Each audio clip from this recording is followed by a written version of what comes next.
শীতের দুপুরে না টক ঝাল মিষ্টি বেল মাখা মানেই ইমোশন। হ্যালো এভরিওয়ান, আমি টিয়া। আমার ভিডিওতে নতুন হলে অবশ্যই সাবস্ক্রাইব করে পাশে থেকো।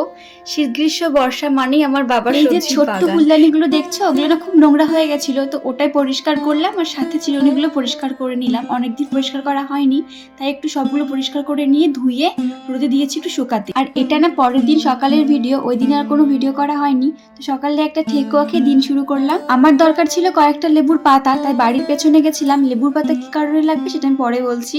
তো সেই জন্য বাড়ির পেছনে গেছিলাম। এই যে লেবুর পাতাও আমি এখান থেকে তুলে নিলাম। কোনো কিছু মাখা করলে কিংবা কোনো কিছু চাটনি করলে যদি লেবুর পাতা ছিঁড়ে দেওয়া হয় সেটা স্বাদ কিন্তু আরো বেড়ে যায়।